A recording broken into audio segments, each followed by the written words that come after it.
本日は社長にお越しいただいて、はい、ちょっとこう隔離用の話をしっかりとこうお聞きしたいかなって思います。はい、よろしくお願いします。よろしくお願いします。す。まずは早速なんですけども、もう一番ビッグポイント、ビッグポイント。今回隔離用テロルを復活するに至った経緯を聞いてみたいです。経緯か。聞いてみたいです。でもいつだったっけな、あれ2023年だっけな、閣僚がそのいる人が辞めたっていうタイミング、あれ俺全然納得してなくて、だって本当急でしたもんね。急ではなかったんだけど、そうなんですね。なんかこうなんていうの、まあこういう話をするとさ、そのいた人がどうだみたいな話になっちゃうから、なんかそういうところはまあ変な感じなく聞いててもらいたいんだけど、まあ別に普通に事実としてなんだけど、なんかこうアンサンブルバーサークっていうアルバムを作ったんですよ。閣僚の最後になるのかな、最後の閣僚テロルになってから2枚目のアルバムになるのかな、確か。で1枚目のアルバムの時も、まあ、結構気合を入れて作って、で2枚目のアルバムの時は結構その手持ちの武器の中ではすごくいいものができたなと思ってすごい納得してたんですよ。でまあみんなも知ってるように僕は全部君のせいだについてることがすごく多くって、まあ多いながらも日本武道館があるしある中でもちょこちょこ閣僚のことはすごく気にしてて、ただそのタイミングで野々村が帰ってきて、でアリアが加入して、でユウとノアがこうなんていうの守ってくれてた中で、その2人が入ってなんか面白い体制になったなと思ってたんですよ。最後の4人の体制ですね。そうだね。でライブが、まあ、最初は全然ダメだったんだけど、その徐々にすごくまあ良くなっていって、それこそ最後の方はいいライブしてたんですよ。でいいライブしてたんだけど、まあみんな例えば年齢だったりだとか、あの時はまあ野々村が多分やめたいって言ったのかな。そうなんですね。一番最初はそうだったんだよね。でそれは野々村が悪いとかどうのこうのっていう話ではないんだけど、野々村ソロもやってて、そうでうちに戻ってきた人だったんで、一番最初隠れてるアーキテクトっていうのを小鉄とマロと3人でやってて、で全決めゼップの翌日かな、ゼップ東京の翌日に飛んでしまって、そうなんですね。そうまあいろいろあったんだよ。いろいろあったんだけど、別にこれは野々村が悪いとか誰が悪いとかではなくて、いろいろあったんだけど、まあパンパンになって飛んでしまって、で自分でやってらっしゃったんだけど活動を。でそれ帰ってきたのよ。でも帰ってきた時にその同じ思いをファンには絶対してほしくないなっていうのが俺はあって、なので帰ってきて活動するんであればしっかり活動してねって言って、でソロで活動してたんだけど閣僚テロルに入りたいって言い出して、でその時はうちにあなたたちは知らないかな、知らないとか言っちゃった。まだ何も言ってない。たまにね配信でも現れるグリーンモンスターっていうのがいるんだけど、竹内っていうね、そう竹内とその野々村をまあある種面倒見てて、閣僚に戻りたいって言うけど飛んでしまったわけだ、はい、で飛んだ時に YOU は入りたてだったんよ、あ、そうなんですね。小まり YOU は入りたてだって、でミュージックビデオとか撮ってたんだけど、まあ、出せなくなってしまったっていうのがあって、そこ最初確執があったんよ。へえ、すごい知らない。ありそう。まあ当たり前だよ当たね。り前。なんかこれから頑張るぞって言ってる人がいる中で、いなくなってしまった人もいてっていうのがあって、でこれが言うと野々村が悪いみたいになるんだけど、別に誰が悪いとかじゃなくって、基本的にみんないっぱいいっぱいになってっていう話だから、で、それ僕が話をしてユウにもノアにも野々村が入りたいって言ってるんだけどっていう話をして、でまあじゃあ受け入れようってことになって受け入れて始めたんだけど、まあやってるのも大変じゃん、大変じゃん、やっぱり活動するってすごく大変だから、まあ、大変だなということになって、多分自分が辞めたいんだけど一人で辞めるっていうのも絶対辞めちゃダメだよって言ってて入ってるから、また2回目にってなって、みんなでやめましょうみたいな、なんか雰囲気になってたみたいだね。なるほど。そうまあだから重いというよりも、だから俺はそう納得してなくって、やったらいいのになって思う人もたくさんいたし、ということでまあその時に納得してなかったから、まあいつかやりたいなと思ってたんだけど、まあとはいえ2023年の3月に日本武道館やって、俺自身もなんかふわふわしてたんで、まあやんなくてもいいかなとか、ちょっと音楽休憩したいなとかってあって、その途中からまあ、テフテフやり始めて、でその最中に NSL リーグの話が出てきて、ゆうちおみに会って、ゆうちおみに会った時から言ってた。あ、そうなんですね。隔離を言ってたし、めぐちゃんとかメイとかにはその閣僚のリーダーやらすので厳しくしてもらっていいですかとかっていうのは言ってた。一番最初からなんですね。へえ。それは知らなかったです。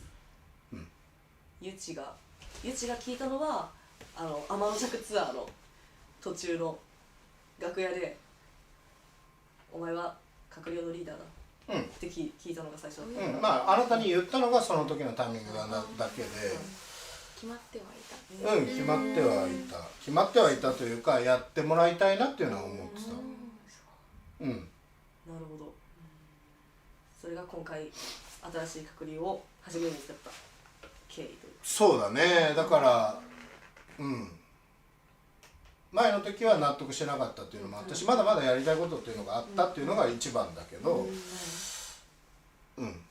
でもそういうのってさ、そのグループをとにかく復活させたいみたいなことではないんだって。そのグループでやりたかったことがやれなかったから、やりたかったことができそうな人がいらっしゃったらやらせてもらいたいみたいな感じだったんで、ちょうど一応の歌が本当にそういうきっかけになった、ありがとうございます。感じだったかな。こんにちは。何これ。こんにちはでございます。ありがとうございます。やりたかったことってね、それ聞きたい。そう本当はその閣僚テロルアーキテクトの時にはそのデジタルな音楽と、皆さんが分かるかどうかは分からないけど、土着音楽をやりたかったのよ。土着音楽。例えばアフリカだったらなんかそういうアフリカ民族の音楽とか、日本でもあるよね。和っぽいおことみたいな。和っぽいおことみたいなっていう、そういう地域に根ざしたものっていうのがあって、僕はそういう音楽がすごく好きで、音楽はさ、音を楽しむってまあ書くじゃない。で例えば分からないけど漫画でもそうだけど、昔からなんかいいことがあると、みんなでパーティーしてドンチャッチャドンチャッチャって言ってこう踊ってたわけじゃん。踊ったり歌ったりしてたわけじゃん。っていうかまあそれがその音楽のルーツだったりもすると思うんだけど、だから音楽のルーツに戻るっもとるようなことがやりたかったんだけど、カクリオテロルになってから英語表記の、どちらかというとシーンに迎合はしないまでも、合わせた音楽をやってたので、まあそれはそれで俺は全然嫌いじゃなかったんだけど、だからもう全然はみたいなことがやりたくて始めたのよ、最初は。だから最初例えば、カクリオテロルアーキテクトの一番最初の3作って、カゴメカゴメ、指切り玄満、ハイド&シークかな。だから昔の言葉が多い。そうそうそうそうそうそう。今日それこそ今日やってて、歌詞を紐解いてて昔のことだなってなってて、あれは昔のなんかそういう、なんていうの、数え歌みたいなものをベースにしてて、なるほど。でもそこまでコンセプチュアルなことは、全君とか、カクリオじゃないや、つれづれとかではできなかったので、例えばつれづれはこうなんだろうな、脆弱性をより押し出したとか、全君は、そこの中に可愛さがあるとか、ってなってくるとできないよなってなって、やり始めたんだよね。だから本来は土着音楽と土着音楽に本当はその合うはずがないデジタルというのが自分たちの力でどこまで面白くできるんだろうかっていうのがもともとのコンセプト。じゃあこれからも新曲できるかもってなったらそっち方面の土着音楽がよりですか？どうなんだろうね。なんかそれは自分の中では思ってはいるけど、でも土着音楽って言ったってこういろんなその音楽の表現があるわけなんで、例えばそういう昔の大和言葉をたくさん使っていたりだとか、それもそうだし、なんかそういう風に考えてるかな。そうよ。楽しみ。土着音楽ね、土着初めて聞いた。いやだからなんかズンチャンズンチャンズンチャカチャッチャってお祭り音楽みたいな風になってるじゃん。で土着音楽っていうのはさっき言ったように地域に根ざしたもので、地域に根ざしたものの中で土着音楽が鳴る場所って何ですかって言ったらお祭りなので、でもなんかそのお祭りワイワイしたいというよりも、お祭りが持ってる神事性というか、そういうのが好きなの。だから当時はもう世界の記載ばっかり調べてた。なんか木をてらうの木ね。変わったお祭りばっかり調べてた。すごい、なんかこの配信我々が後で見返せるようにも撮っときたい。確かにメモしたいね。そうだったんだみたいな。なんかアーカイブ特典につければよかったな今。いやまあかといってね、そのあなたたちにその当時のことをやってくれっていうのは思ってないから、別に知らなくたっていいし、別に僕も説明しようとはそもそもあんまり思ってない。聞かれたので言ったぐらいだけど。やばい、なんか普通に自分が用意してた質問の流れ無視して聞いちゃいたい。普通になんかその今の3人でこう社長が思うやりたいことは何ですかって最後に聞こうと思ってたんだけど、今もう吹っ飛ばしてる今気になっちゃった。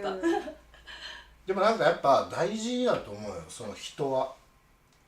個性。なんかだからなんか別に急いでやる必要もなかったし、そのカクリオテロル自体カクリオテロル自体を急いでやる必要もなかったし、なんか YouTube がいるから始めないととかって全然思ってなかった。思ってなかったけどなんか頑張ったよね。一連にしてもそうだしロミにしてもそうだけど頑張ってたんで、ありがとうございます。っていうのはありますよね。それこそ次の質問が今回のメンバーを選んだ決め手みたいな聞こうとしてました。ドキリそうだね。でもなんかいつだったっけ、2024年のどっかから閣僚やりたいなって思ってて、世界ですごく聞いてもらってて、はい、それが一番多い。なんかその NSLE がじゃあその世界行けるようにしようとか、全君も行ってない場所どこだって考えたら、なんか世界だとかってなってきた時に、なんかやっぱりこう閣僚テロルやりたいなってなって、で閣僚テロルやりたいけど新メンバーを入れてやりたいとかなかったんですよ。そうなんですね。いや多分皆さんがどう思ってるか知らないけど、フレッシュでまだ見たことがないようなものみたいなものの方が、もしかしたらそういう意味での日本での売れるみたいなことにはつながりやすいのかもしれないんだけど、なんかそういうふうに考えたことはやっぱり一度もなくて、まあどこまで行ってもやっぱりそのやりたかったことがやりたいっていうのがあるので、その活動がまずベースとしてちゃんとやれる人って絶対だったんだよね。そうなると、じゃあ新メンバーっていうのは僕らがどれだけ長くやっていても人は辞めるんですよ。確かに。はい。そう我々はその世代その世代というとあれだけど、辞めてて、そう辞めてた人どがう見送っていった。そうだよね。特にこの二人は。まあロミにしても一円にしても辞める人がいるっていうのはもう分かることで。よっぽどそのステージにやられてないと、なんて言うんだろう、残れないというか、なんかそのただ人気者になりたいとか、なんかただなんとなくアイドルやりたいみたいな人はもう全然向いてなくて、でまずそれが頑張れてたっていうのが1点、あと3人でやりたかったっていうのも1点。やっぱり最初の閣僚テロルアーキテクトのそれは全然関係なくて、3人でできることってあるんだって。3って難しくないんだ。3人でまた始まったのが嬉しい。まあ別に3人昔をオマージュしてとかそんなん全然関係なくて、やれる人が3人いたらそれでいいっていうだけの話なんだけどね。でも4人になると個性が多くって、バッティングしちゃうところもあって、でもそれは別にいいのよ。そういうグループだったらそれでよくて。でも閣僚テロルというものを始める、また新たに始めるんだったらそういうものじゃないものがいいなと思ってたんで、だから今。でまあ2つ名見てて、あそこから天の弱ツアーの最終日、あれどこだったっけ、スペソット、違う公園じゃないか、あの時のライブすごく良かったし、ただやっぱそのダメなとこすごいいっぱいあって、そのロミー自体がなんかグループ活動でその時は3人だったのかな。3人だったんだけど、比較的目が届く範囲内でやってもらえるといいなと思ってたんで入れようかなと思ってて、1年はその時はまだ、出たばっかり、4人でした。4人だったよね。でまあ速攻1人ふわふわしたやついなくなって、まあいいのよ別にそんなのは。ほんでまあ頑張ってたんだけどっていうところで、結果的に1人になったんだけど、意外と見てる人は分かってると思うんだけど、声はちゃんと歌う声してるんですよ。はい、いい声ですよね。いい声。はい、ありがとうございます。これは別に全君のオーディションにいたんで、はい、それは聞いてて、でも全君に欲しい声ではなかったんですよ。うん。そういうこと。はい。まあそういうことがあって、まあオーディションっていうのはもう本当そういうもんで、なんかいいから受かるとかではなくて、今足りてないピースにやりたいことがハマる人がハマるっていうそれだけの話なんだよね。うん。じゃあ閣僚にはまれましたか？そうだから YouTube の声があって歌が歌えるグループが良かったの。で今までは歌があんまり得意じゃなかったから、閣僚テロの中に「ペルソナ」って曲があるんだけど、あれぐらいしか歌らしい歌っていうのがなくて、それか最初にあなたがやりたいって言ってた YouTube がやりたいって言ってた「オブリビオン」とかしかないのよ。でも本当は土着音楽をやるときに歌は例えば沖縄民謡にしたってどこの地域の民謡にしたって歌は歌えた方がいいに決まってて、そうだから歌が歌えるっていう人が良かった。で閣僚っていうとデジタルでちょっとなんかヘッポコラップがあってっていうイメージがあるんだけど、それは昔のイメージでそれはそれで好きなんだけどという感じで考えてたから一連がハマるんじゃないかって。嬉しい。歌好きなんでめっちゃ嬉しいですそれは。で思って今の3人かな。だからなんかこれ以上入れるつもりもないし、なんか新メンバーどうしたいとかああしたいとかっていうのはないかな。まあ確かにこっから増えるってなったらそれはそれで新メンバーも大変そう。それは別にどこのグループでも確かに確かにそうです。3人好きですね、私は今。3人っていう人数も確かにいいよね。難しいかなって思ったけどね、3ってむずいって難しいとかあんのかな。いやなんか女の子の世界では3って難しい。友達関係とかね。2-1でやったから。確かにそう、確かにね。めっちゃ仲良くてずっとみたいなとか。それは仕方ないよね。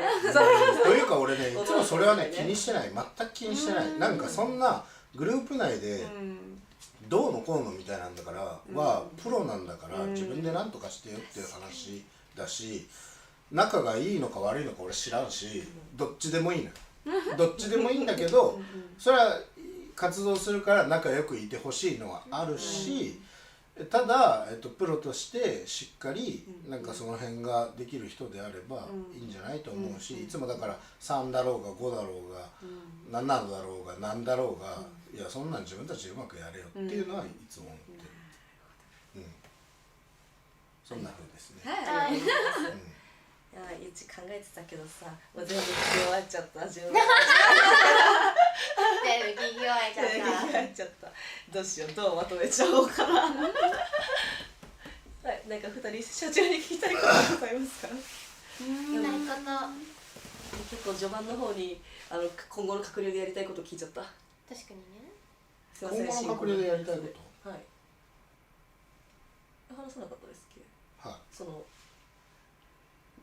そうどうそれはそれはただの音楽的な話です。はい。じゃあちょっと今後の閣僚でやりたいことなの。それはまだ話さない。ち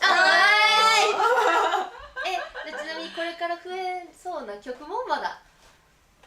曲もまだ。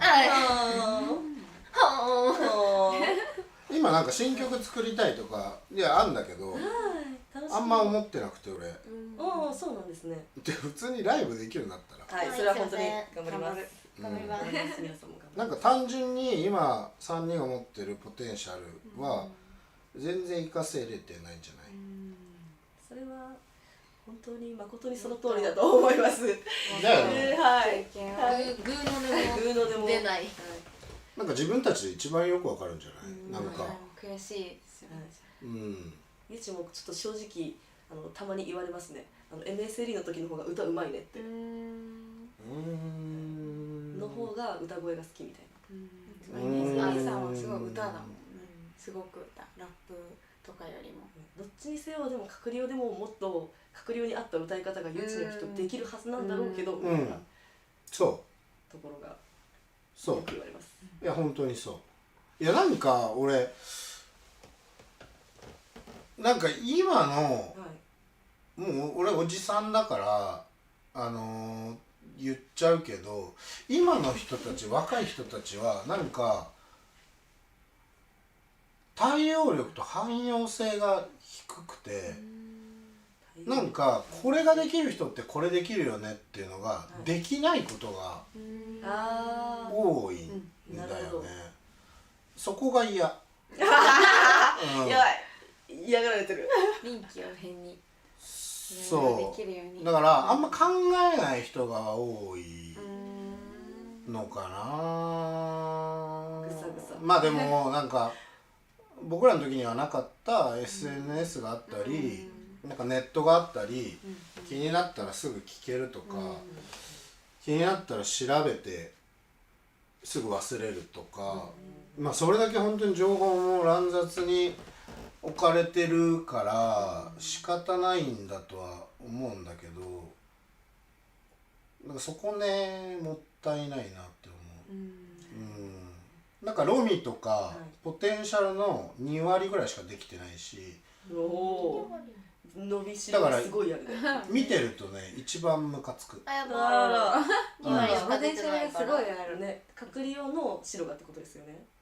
そうあ隔離だけですか隔離だけ。いうんや2つは自分のちゃんとしたグループだから自分でどんどん伸ばしていったらいいんだけど、ああなるほど。そうそうどっちかって言ったら僕がこうどうのこうのっていうよりもシェフミとロミで進めてるグループでもあるんで、なんかじゃあプロデューサーである僕がなんかこうやりなさいああやりなさいって言ってないんだよね。どっちかって言ったら好きに伸ばせるところを伸ばしていったらいいと思うんだけど、なんか全然できてない。誠に申し訳で逆にだけ昨日の配信とかも見てたけど1年は歌が伸びててなんかこういいなって思う部分となんかこいつ甘えてんなって部分が大変いや大変大変こう甘えている一緒にある感じ。まあでも一人になってしまってなんていうのそうすげえ寂しかっただろうなっていうのもあるし、活動するのにやっぱ一人ってねめちゃくちゃ心細いんで。そうですよね。だから今そうステージで2人が隣で笑ってるのを見るとたまにうってなっちゃうんで、それこそ高円寺は4人でもともとこの前3人でライブしたんですよ。4人でも立った場所だってクソみたいなライブね。今でも見るとはっやばーってぶつかりまくったり全然いやまあでもね一番最初にやめちゃったことは練習1回も来てないっていうことだったからね。一回もはやばいね。でもだってあの動画持ってるもんあれ1年が人気になったら出すべきだ。だろう出したいね。めっちゃぶつかってるこれその時のいやもうみんなあの時めぐちゃんとか誰だったかと思い出して覚えてないけど1年かわいそすぎるなっつって横にいたんだよね。そうなんですよ。あの子のね。すごい。ああなるほどね。そうそうそう。ここにいた。あれ？立ち位置が横だから1年も間違えてるように見えて。あそう確かに本当だ。そうでしたね。そうだ。一回も来なかったってすごいね。そうまあなんだかんだこう理由をつけてまあだって来なかったでしょ辞めた人って練習にちゃんと来ないでしょ。なんだかんだお腹が痛いとかなんね例えば女性の日だとかなんだとかんだって理由をつけて来ないのよ。でもそんなこと一回もないからまともにやってるグループでいやそうお腹が痛くてちょっと遅れるとかっていうのはあるけど練習に来ないっていうのは一度もないんで。みたい強くなったのかな。いや最初から結構強かったけどね。閉ざしてましたね。自分で一人でいなきゃ一人で強くなんなきゃって思ってこうそうなってたんですけど今はその甘えちゃダメだと思ってたから人に、で今は甘えちゃってるのがバレていいわ、ね、そう別にその人に甘えるのは全然いいけど仕事甘えんなよっていうところだよね。はい。でもよく頑張ってるよ本当に。いやありがとうございます。全然甘えてるなって思ったことがあんまりないから。うちもわかんないいやもっとできるんだってあ、なるほど、本当そういうことなはんですね。うん本当はもっとできるけど、そここまででセーブしてるみたいな。うセーブなのかは分かんないよ知らないうんそれはもうご本人しか分かんないからでももっとできるけどなって思って見てるなるほどです。もっとやります。でゆちおみはねなんか頑張ってんだけどなんかやっぱこう言葉が悪いけどはい。もうちょっと頭いいはずだよね本当はねずるく本当ですか。そういや言い方が悪いけどはいずるく賢くできるはずなのになんかうまくできてないな空回ってるなというのが感じますね。前にもめゆゆにゆちバカじゃないからさみたいな感じで言われたことあります。バカじゃないのはわかるみたいな。バカ自分のことバカだと思ってた。それは思わない。本当。パパって思ったことない本当別にだからなんかそうなんか悪いずるさあるね。悪いずるさ。バカなんでみたいな。いやバカじゃねえやお前みたいな。そういうのは思ってる。なるほどね、確かに。ご自分下げてハードル下げがち。ああ、それは確かにあります。それ全然ずるいんで。すいません。いやだってできるでしょって知ってるし。なるほど。そうだから伸びしろなんだよ本当にそう。で僕がじゃあその閣僚テルルを復活させるよってなってなんかやっぱなんていうの別に前のものがどうだとかっていう話じゃなくてクオリティ的に低いものってやっぱりやりたくないから頑張ってほしい。頑張ります。頑張りたいです。頑張ってほしいしやっぱやりたいことをやるのに段階って絶対に必要で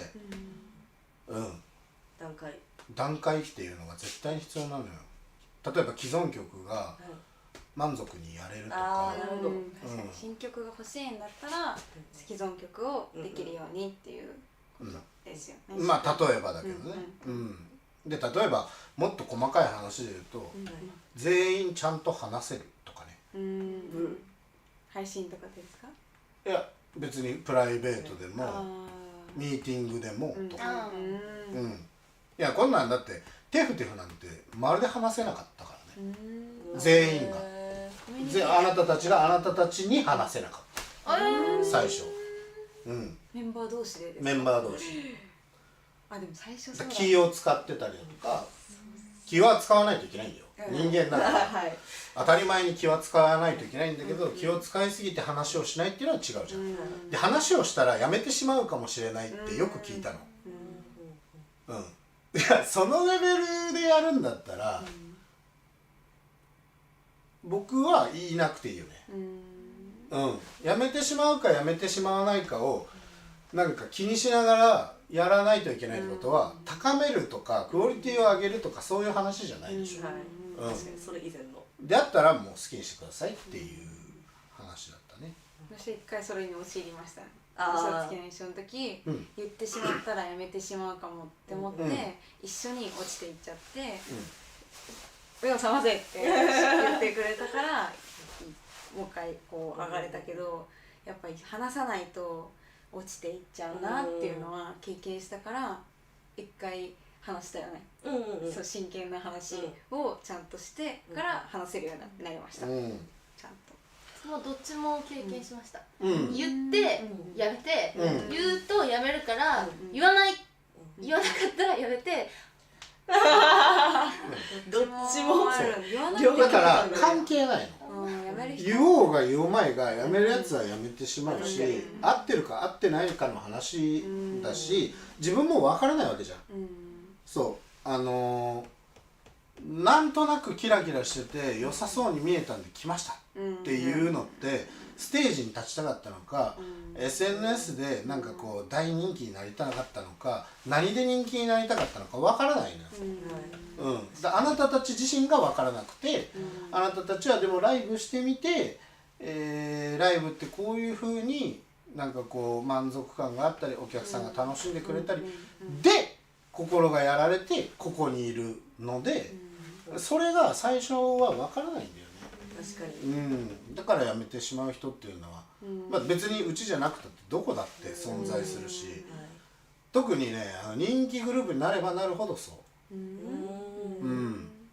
なんかあんな風になれるああなるほどみたいな、でなってみたら死ぬほど大変なことあるから、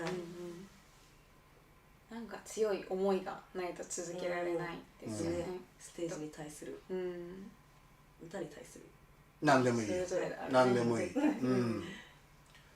だからそういうのがないとやっぱり長く続けていけないし、長く続けられないと段階を踏めないからやりたいことがやれない。その途中にいなくなってしまったらどうしようって、だって1年で誰もが見てレベル高いライブってできるの？できてないです。違うできるわけがない。あ、そういうことです。そんなやつ存在しないじゃない、世の中に存在しないんだって。できてたらもう今めっちゃ売れてますもんね。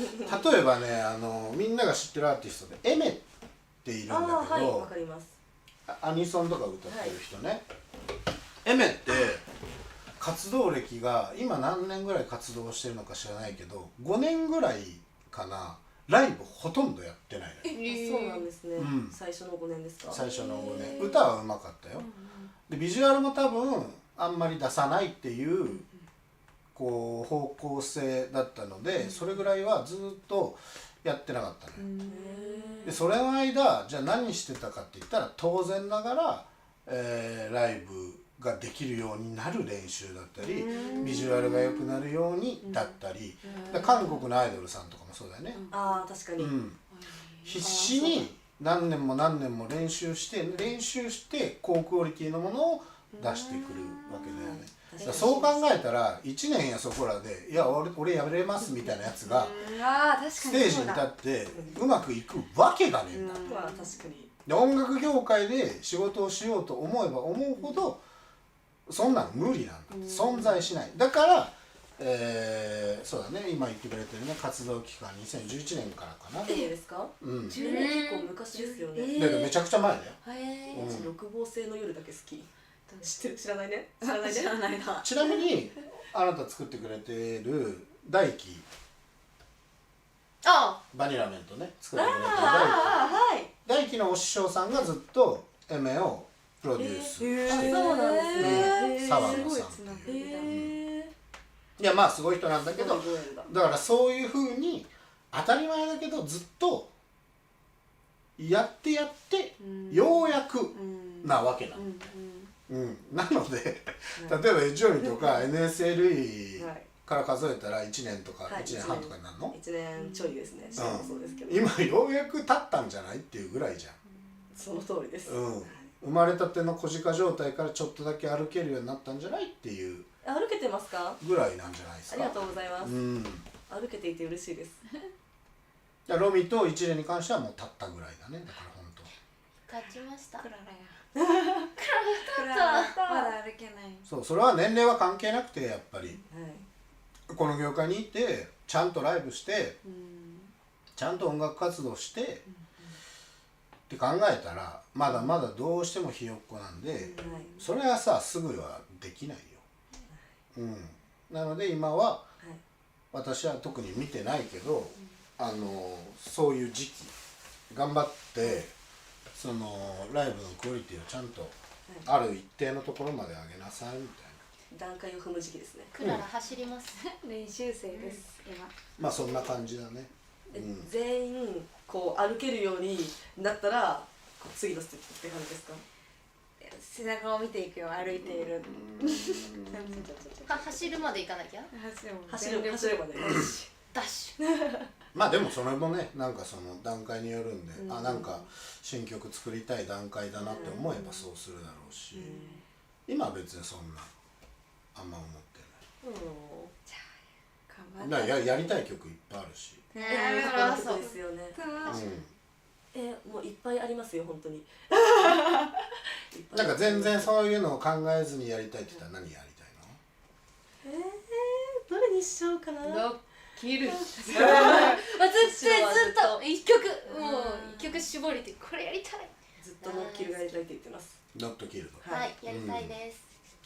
実は閣僚テロの中で一番聴かれてる曲なんだよ、そうなんですか。もうなんか段違いで聴かれてる、本当なんでこんな聴かれてんだ意味わかんないって、いろんなアナリティクスを見てたら一時期ね、アドのプレイリストに入ってて、なぜですか。知らない好きになったんだ。なんでか知らない、アドさんがなんでか知らないけど入ってて、アドさんの作ったプレイリストに入ってるってことですか。違う、びっくりしなんかた。が聞いてるんだ違うあ、違った。アドさんが聞いてんのかと思った。アドさんの楽曲一覧に入ってるってことですよね。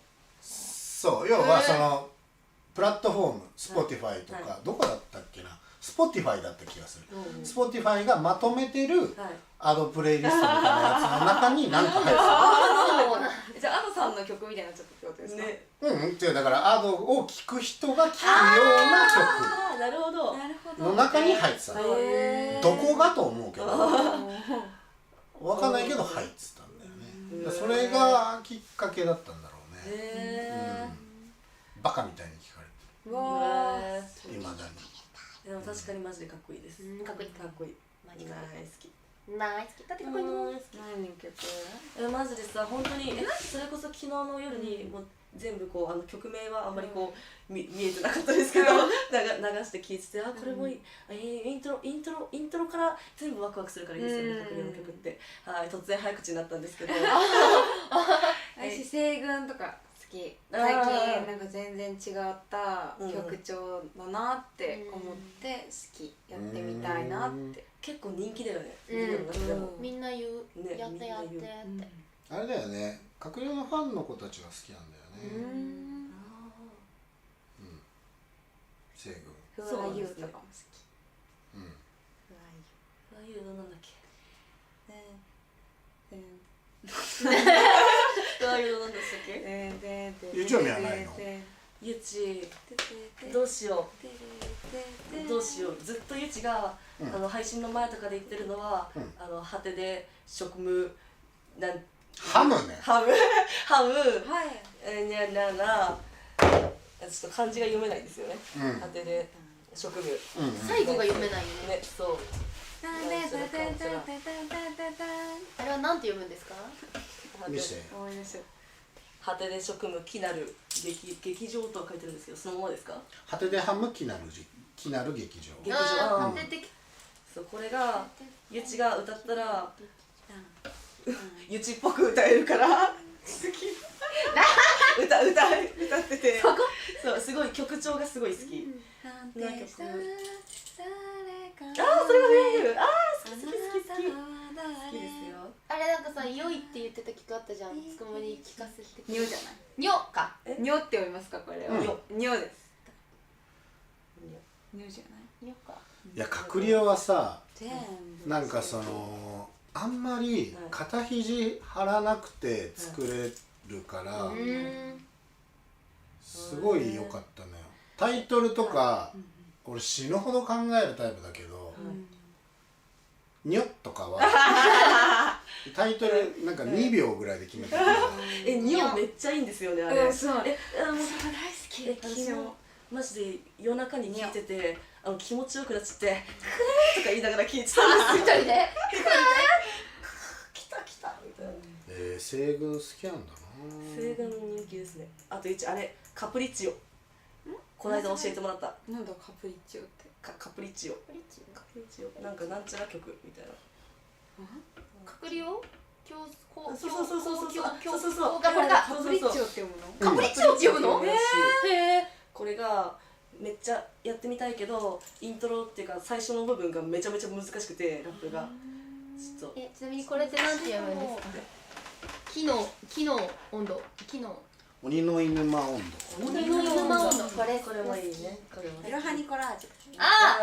それもみんなやってって、もう一回。それは一生やらないです。そうなんですか？なぜですか？昔の人の曲だからかな。なるほど。ちょっと歌詞にそう、あまりにも。あまりにも。なるほどです。歌詞を全部変えてとかもないですか？なんでその面倒くさいことするの？リズムがメロディーが好き。木の温度もやりね、鬼の犬間温度やりたいね。やりたいですよね。そうですよね。やりたいんですよ。めちゃめちゃやりたいです。それはやりたい。本当にやりたい。本当にやりたいです。待ってるねって。カプリチオ？カプリチオカね。プリチオ。逆さクロス。逆さクロスはやんないって。あらやんないですか？やっぱりやんないそのいろはにコラージュとかと同じ。あ、なるほど。西軍もですか？もしかして。西軍はそんなことないんだけど、なんで西軍好きなんだろうみんな。逆逆さクロス。特定の誰かの印象が強すぎる曲はやらないだろうなって思ってます。いやー、ちなみに最近の曲なんですけども、レンビンパントマイムとかもやんないですか？うん。あやりたい。やらないのは逆さクロスといろはにコラージュかな。あピーボーイ。みんなが言ってるピーボーイ。やりませんので。この2つはもう5年とか続かないとやんないと思う。いやじゃあ5やります年後に5年後絶対やろうね。5年後やります絶対やろうね。絶対やろうね。絶対やりましょう。絶対やろうね。あ、なんだ。はい現場だ。勇気にしました。関節考えてわからないよ。5年後ですよ。支持が熱い曲。うん。ね、すごい言われるんですよ。逆さクロス、いろはにコラージュ。その大学生。ああの曲も好き。すごい結構前の印象が強いですね。なんか MV とか見てるとすごい独特というかすごいなって思うことが多い。我々全部のね。3作まではね、僕がディレクションしてやってるから。そう3作までカゴメと指切り。そう、カゴメと指切りとハイド&シークまで。確かにあの辺は民族ね、民族味が強め。言ってたなんかあれそうだ。なんとか曲。土着音楽。身が強い PV。5年やる、絶対にやる5年。うん。 5年やってくれって。だからやるよ。だからやるよ。やるよ。やるよ。逆さクロス5年後。みんな待っててくれるかな。待ってよ。待ってて。それ以降の MV は社長は見ては。いや、まあ当然見てはないってことはないけど、自分でディレクションはしてない。どの曲が一番どの曲の MV が一番お気に入りっていうと不思議だけど好きですか？でもやっぱりハイド&シークかな。我々の今の衣装もハイド&シークっぽいものを種丸一年が選んでくれたので見繕ってくださいました。でもそうだ、確かに土着音楽って聞いて、確かに現代の服と昔の民族っぽいのを掛け合わせて作るっていうのを聞いてたから、あ、それだって今やっと。あれはその僕の後輩の子に作らしたけど、ダンサーの後輩の子もみんな来てくれたし、そう、すごい人いっ人ぱいいっぱい確かに。そうなんかあの時代特有だけど、なんか制作費もバカスカかけてた。すごい壮大。テレビにも出した。そうなんですね。地上波に。夢です。そんな夢っていうほどのことじゃない。夢ですね。撮りたいね。撮ってみたい。でもなんかその時はなんか当たり前みたいになってて、MV がですか？なんかテレビとかに出す。なるほど。なんかあれだったけどね。確かに今時テレビの時代でもないですしね。そんなこともないけど、私らが離れてるだけじゃない。もしかしたらそれはそう。見てる人はいっぱい確かにね。いるだろう。それは確かに。やっぱなんかファンが喜ぶよね。喜んでくれてたんじゃないかなとは思うけどね。未だに出てみたいですもんね。それはそう。 M ステとか地上波デビューね。 M ステってまだある？ M ステやってる？ M ステって他でテレ M ビステやってる見てみたい。あの階段降りたい。あ、でででで。やりたい。いつかうん。閣僚でもありますか、そのようなビジョンは。あ、バズリズム聞いたことある。あまあそれも段階だね。あね MV を撮りたいと思ってるぐらいの段階に来たら撮れる。頑張りたい。頑張れ。頑張りま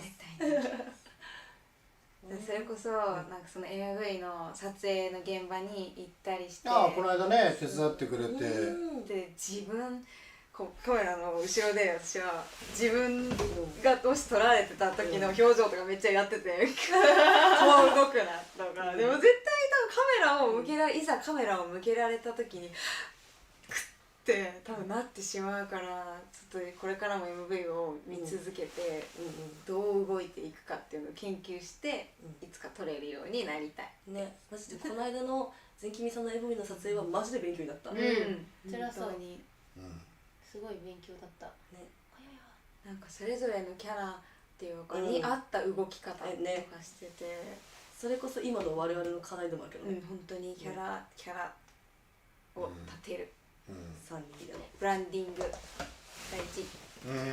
だからまあそういうのって慣れないとできないから、うわなんかカメラの前で話すのも慣れないとできないし、例えばインタビュー一つとってもそうだけど、インタビューになったら途端に喋れない人とかいるし、王妃とかいまだにあんまり喋れてないし、でも王妃喋ろうと頑張ってます。頑張ってます。わかるよ。だからそういうのが苦手なんだろうなと思う。でも苦手なこととかやりたくないこととかあればあるほど難しいよね。だって世間の誰が何を求めてくれるかわからないわけなので、例えばじゃあテレビいいよ出してあげるってなった時に、じゃあこういう企画でお願いしますって言われて、でうちらは立場的には当然弱いわけじゃん。出してくださいのスタイルだから、だからそれ嫌ですって言ったらお話終わりだもんね。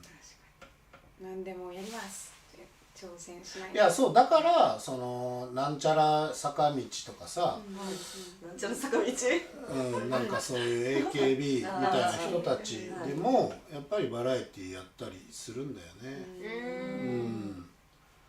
確かにバラエティが上手なアイドルって売れてるイメージです。いや当たり前なんだけど、ずーっとかっこいいことってしんどいのよ。人は。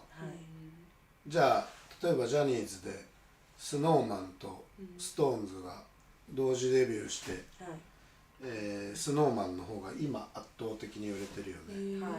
でもここ 3,4 年とかだよね確か、デビューしてから。SnowMan っていろんな番組出てらっしゃって、自分たちでも、2枚目も3枚目も分けてやってらっしゃる。SixTONES ってどっちかって言ったら2枚目路線で頑張ってる。確かになんかファニーなところが見えないと親近感だよね、多分。だからずっとかっこいいだけの人っているのか、存在しないと思うんだよね。この世に存在しない。確かに。例えばじゃあビジュアル系もそうで、昔のビジュアル系はとにかくミステリアスで、プライベートなんてわからない。まあ当然ながらそんな携帯もなかったし、SNS も存在しなかったからわからない。けど今人気があるビジュアル系の人って誤算とかもそうだけど、何でもネタにしてライブの会場で、こういうことしようぜって言ってやったやつを YouTube とかに上げて人気になってらっしゃるね。やっぱ楽しくないと、確かに。あと全部ないと、かっこいいのも必要だろうし、可愛いのもそうだし、面白いのもそうだし、エモいのもそうかもしれないし、やっぱ全部ないと無理だよ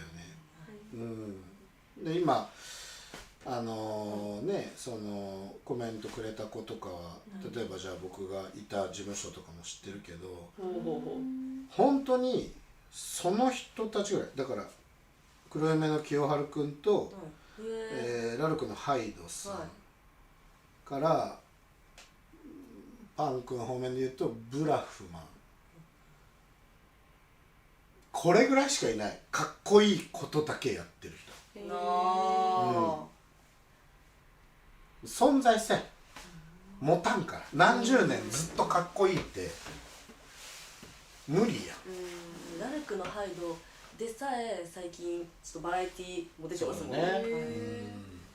いや俺はそれはすごく大事だと思ってて、だから俺これテフテフによく言うんだけど、かっこつけてるばっかりだとダメだよって言うんだけど、じゃあ例えば、あなたたちの直先輩で言うと如月めぐみも、めいゆいめいも、ねねこもちも全員3枚目できるでしょ。はい、3枚目です。確かにそうだ。なんなら3枚目を自分が演じてあなたとかに花を持たせようとしてくれてるはずだよ。はい、感じますいつも。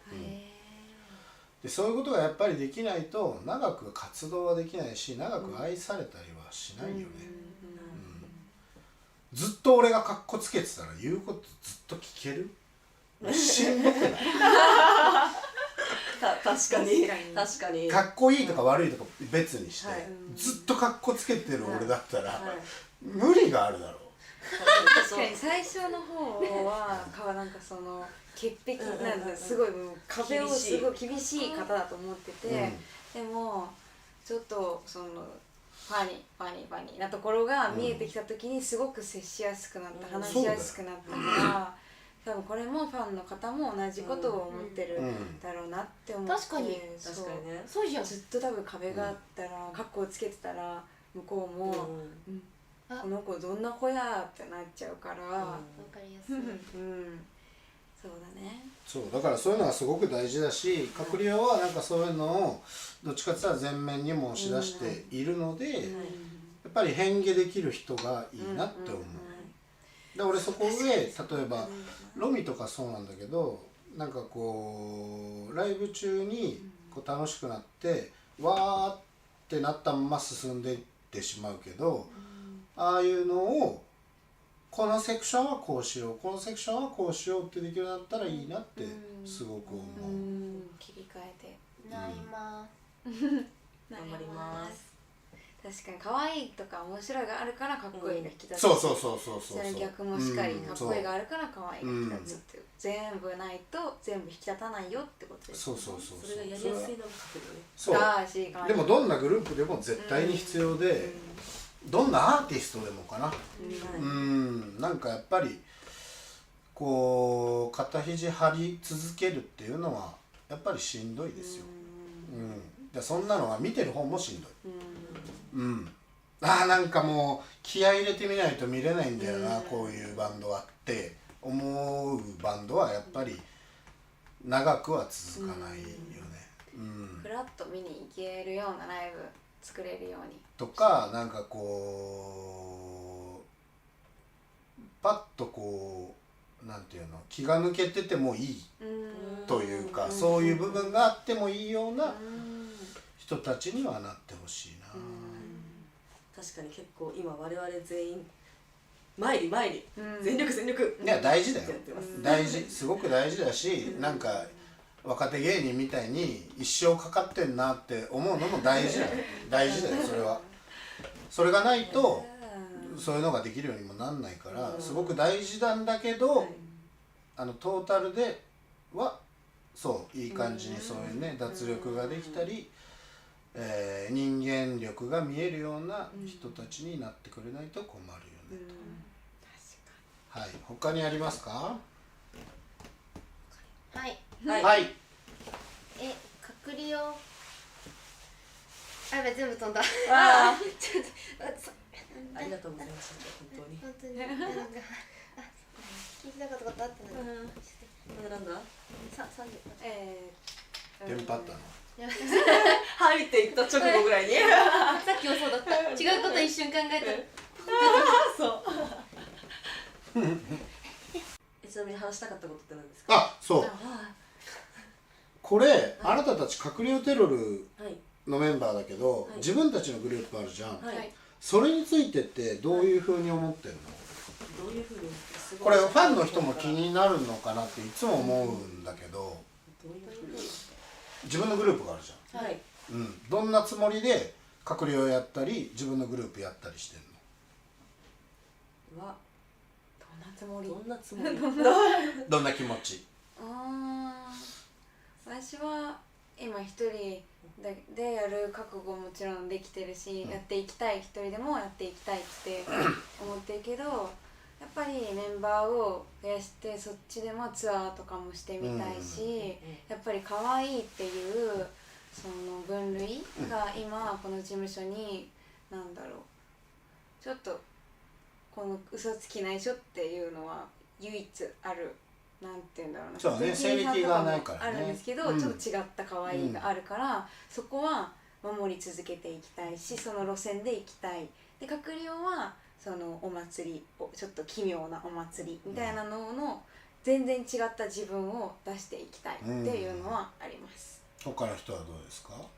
もは2つのが結構ずっと、いやまた最後だ最後に回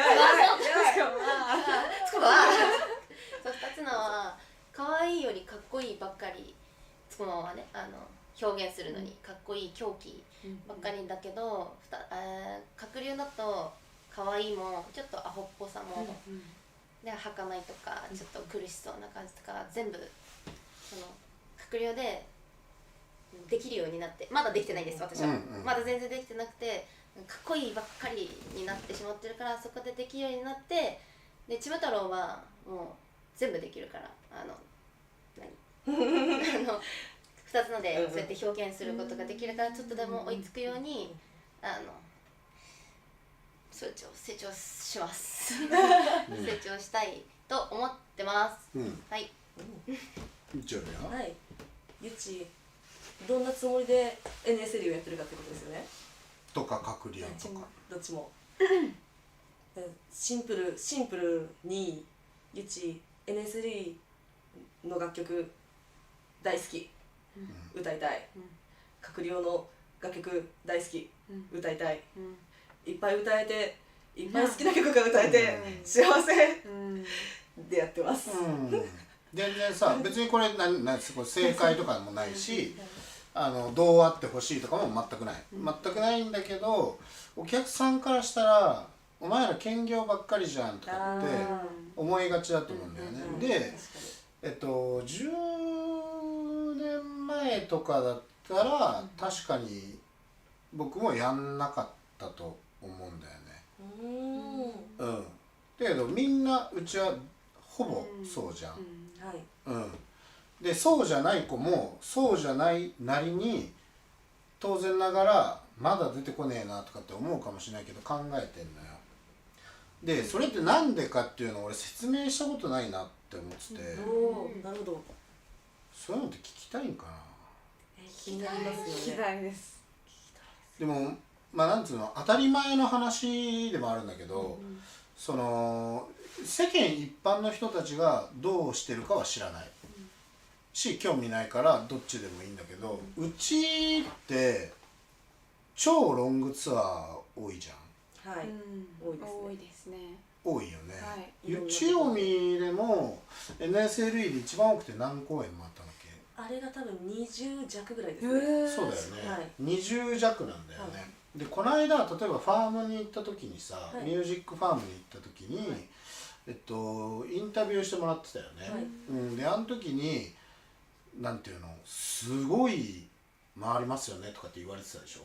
そう世間の人たちのイメージってそういう風なんだって。ツアーって自分たちのキャパ感に合ったなんか会場をまあ良きタイミングで良きように良き本数で回るっていうのが確かに普通なんだよね、確かに、でその普通は俺には関係ないというかどうでもよくて、やっぱりそのできる人しか残ってないから、できるってなった人がなるべく早く成長するには何かって言ったら、もう打席に立つしかないんだよな、だからすごく売れているグループで全然かっこよくも可愛くもない人ってたくさんいらっしゃるんだって。それは誰とかないよ、誰とかない、別にライブが面白くないな、僕は面白くないなって思う人とか、全然良くも悪くもないなって思う人とかたくさんいらっしゃる。でも、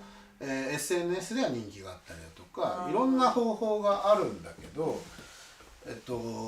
そういうことを考えるとやっぱり打席にたくさん立ちたいからツアーって長くなるのよ。あと端的に旅が好きっていうのもあって、素敵です。うん大好き。でその土地土地に俺たちは行きまくってるから、その土地土地で見たい顔ってのが存在するんだよな、ここにもいるけど、コメントしてくれてるこいつんとこ行きてえなとか、あの人はどこどこの地域だって俺全部わかる。行きたい。上海にもまた行くよ。行きたい。行きたい。やっと行けるです。やっと行ける。順行ってるけど感覚狂いすぎて今度9公演ってめっちゃ少なく感じるって、そうなのよ。でも普通の人たちはそれが確かにもうなんか当たり前というか、9って多いですよね。そう俺からしたら9って何みたいなどこ行くのそれみたいな感じなんだけど、うちはだからロングツアーがめちゃくちゃ多いのよ。そうでロングツアーが多いとそうじゃない人たちってやることないんだよね。確かに。ロングツアーに出てない人たちはやることないんだって。ああ、我々のことですか？あなたたちそうじゃん。はい、その通りです。そうテフテフと全気味が回ってると NSLE もあんまりそれは土日活動できないし、2つはもう活動できない、そうなってくるじゃん。はい、そういうことなんだよ。でそうなってくるとじゃあその時間を使って面白い何かこう催しをしたいぜってなるじゃない。だから兼業が全員になるんだよね。でそれをやってダメになる人だったらもう鼻からやめてる。兼業してダメになる人はいない。だから心配ご無用かな。ご無用。むしろ喜んでますよ。もちろん喜んで嬉しかったね。めっちゃ嬉しかったです。いやみんなはねファンは言うのよ。何かだけに集中させてやれとか。言われますね。集中。でも好きでやってるからな。そうなんだ。そうなんだ。それはやりたくなかったらやめてるよっていつも思っちゃう。そうなの。だからこちらとしてはすごく嬉しいし楽しく毎日。やることがないと逆に私はもうってなって誰からも必要とされてないからめんどくさいモードに入っちゃうから、っていうかね大体の人がみんなそうなんだよね、うちの人たちは。もう忙しくてハッピーにみんなあれてんのファンの人たち的には、例えば嘘つき内緒の一連が好きなんだよなみたいな。で嘘つきないしでもっともっとっていうあるじゃあ当然わかる。俺だってあるもんそれ。だけどそれはタイミングとフェーズによって絶対にそのやるべきタイミングが必ず来るので、なんかいろんなもの楽しみに待っててくれたらいいんですよ。別に俺じゃあ今 NSLE をこの上半期たくさんやりたいと思ってないのよ。思ってない。別にそれは NSLE が嫌いなんとかそういうことではなくって。タイミングとかあるのよ。バニラメント作ってじゃあ次どんなの作ろっかなとか、どんなライブができるようになってほしいかなとか、そういうふうにしているので、それも段階ですね。そう段階なのよ。ロングのじゃあ次こうなったらこうしようとかようなのを考えてたりするし、そういうことなんだよね。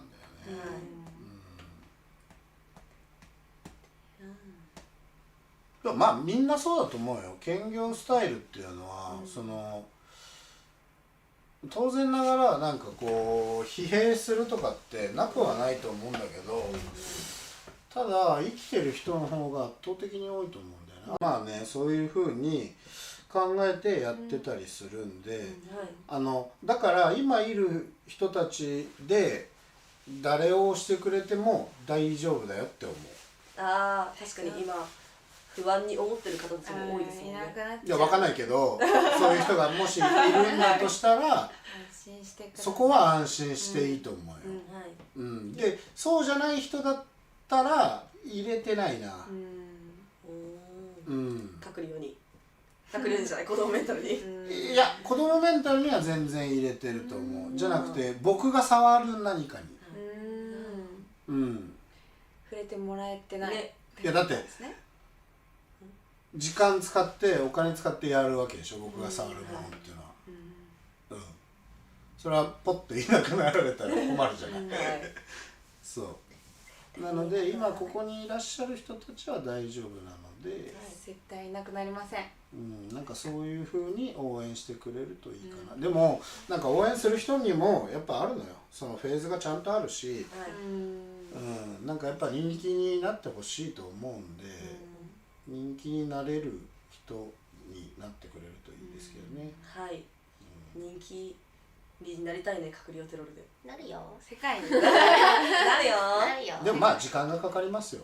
はい。そういうものなんで。私、隠れようテロルって前のやっぱりあるから綺麗な思い出があるから、今を見てもらうのがちょっと難しいって思う時もあるけど、今の隠れを好きになってもらえるように頑張るので見ててほしいです、今からのツアーもこれから先世界に行きたいね。世界に行きたい。世界に行ってみたいです。いや、まず日本行けよ。ああ、それはそう。全国回るぞ。楽曲はね受け継いでるけど、メンバーが我々変わっちまった以上、ちょっと比べられないかもって思うから新しい、いいね姿を見せていきたいね。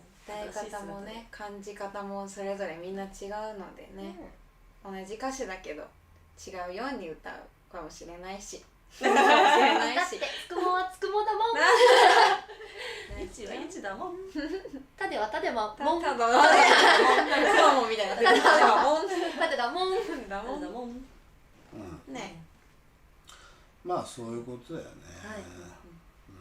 他はないですか？他ですか？社長の好きな食べ物とか。めちゃくちゃ興味ないです。ずっと言ってる。なんか社長の好きな食べ物聞いちゃった。かぼちゃ。誰が言ってたのこれ？あなたよ。あなた。あと1分ですからね。皆さん買ってね、よろしければ。何ですかね。好きな食べ物あんまないんだよな。ジャスミンちゃん。食べ物飲み物だなそれ。こんちゃん今日は。こんちゃん。食べ物。何でも好き。嫌いな食べ物はありますか？冬瓜。あれ？かぼちゃ。食べれるよ。あ、別にかぼちゃも食べれるし、冬瓜はね、俺施設育ちなんだけど、親がいないんで、その施設でね、施設のおばちゃんが冬瓜を大量にもらったっつって2週間朝昼晩出た時があったよ、冬瓜。うわ、でもそれ私もありました。で俺もう2週間目の時にもうなんかもうブチ切れていった冬瓜のスープとかありました。ひき肉が入ったあれ、私一生あれがもう大そうなの？あれがトラウマ。冬瓜ね、ウリ。ちょっちょっと透明なやつ。そうそうそうそう。知らない話です。何大根的な？キュウリに近い。ちょっとうん青臭さがある。キュウリを入れるってことスープに？かぼちゃとキュウリの合体みたいな。だからすごく細かくしてとか、あと煮付けにしてかぼちゃと一緒に煮付けとかにするんだけど、冬瓜はね今出てきても気持ちがかなりブルーになる。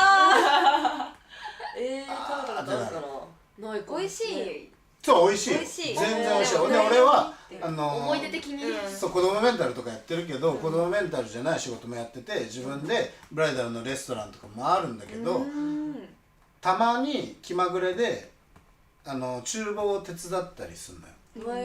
そうするとオーナー冬瓜切ってもらっていいですかって言われた時に俺はブルーになりながら切る。しかもなんか外側にチクチクがある。あそうねチクチクしてるちゃんとケフリ体にいいのかな。いいそうなんですか。うんでもウリっていいですもんね、体に。そうだね。冬瓜別にだけ嫌いじゃない、食べれるしなんか気持ちがブーンってなる。気持ちがブーン。あそうだね、苦くない大根みたいな感じだね。あじゃあだから全然美味しいんだよ。美味しいうん普通に。食べてみたいね、好きかも。そればっかりを常に出させられたから一回もらっちゃうと大変なことになる。そう14歳だったかな。ああ、一番嫌いな食べ物が出てきちゃうですね。絞られてきた厳選された食べ物。それにもう施設でガーンってやってそっから施設を飛び出していった冬瓜が原因だったんだ。冬瓜のせいだったそう冬瓜のせい。じゃあこれから社長には冬瓜を食べさせないように。いやだから別に食べれるんだよ。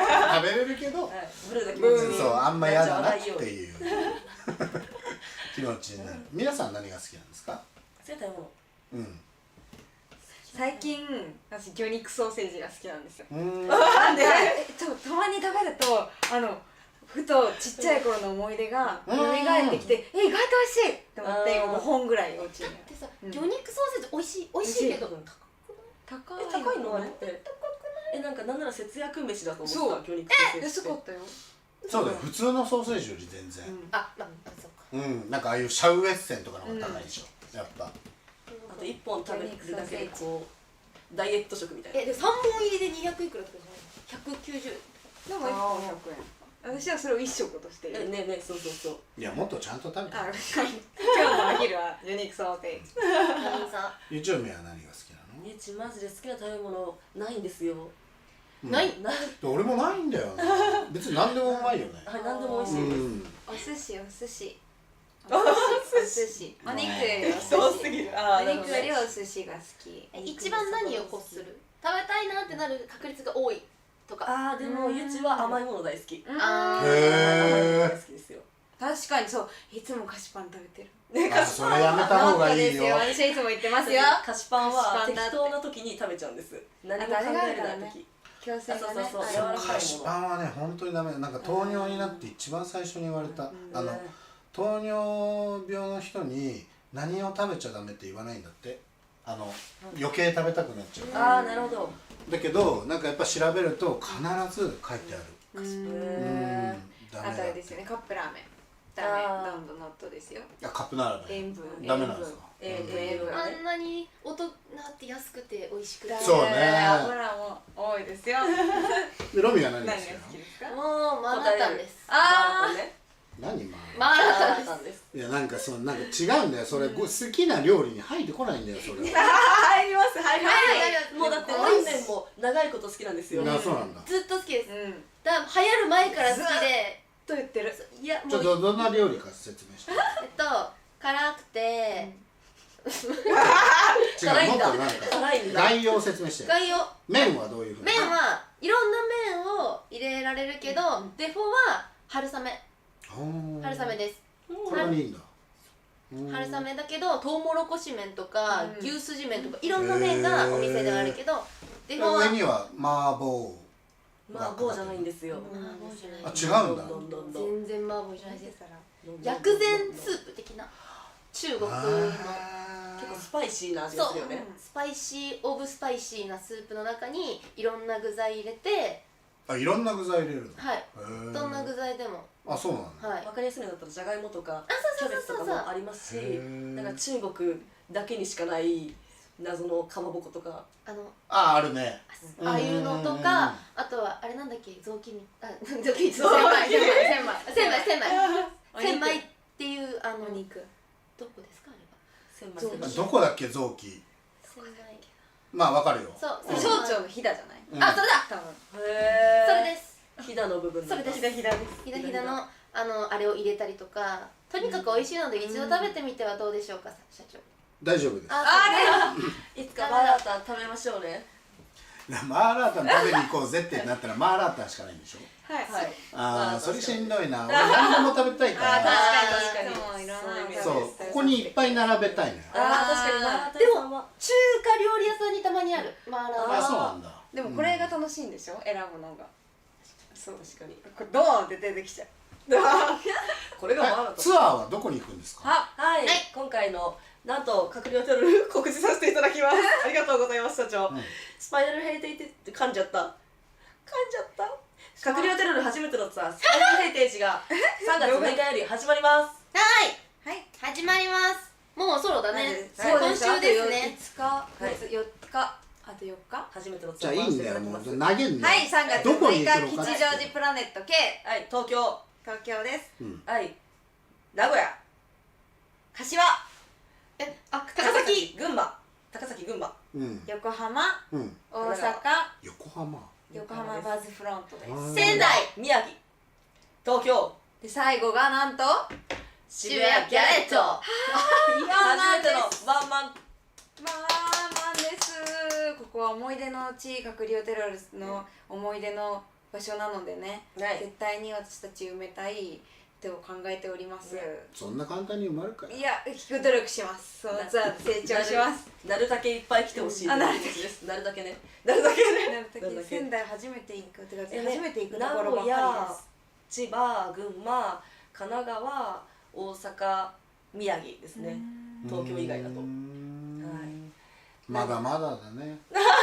うわあ、もう私からしたらとっても多いですよ。ね嬉しい人生初ツアーだ。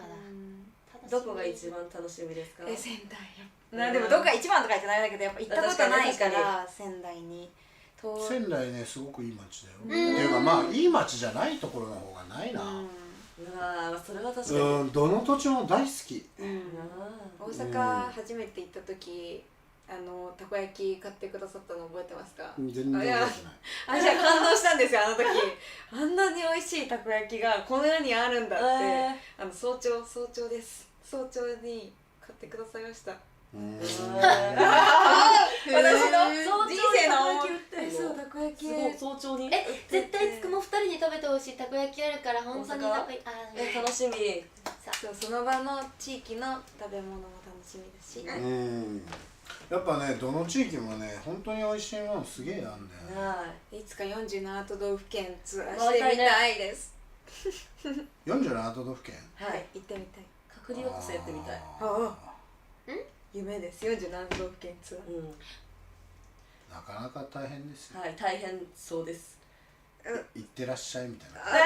社長一緒に行かないんですか？行かないです。じゃあこの9公演いやいいですね。9公演か。まあ最初のツアーってそんなもんだよね。少ないですか？いやいやそんなもんだと思うよ。だって全期になって東名阪から7都市。その次どれぐらいだったかな覚えてないけどまあそんなもんでしたよ。初めてのツアーにしては多いです本当にって思います。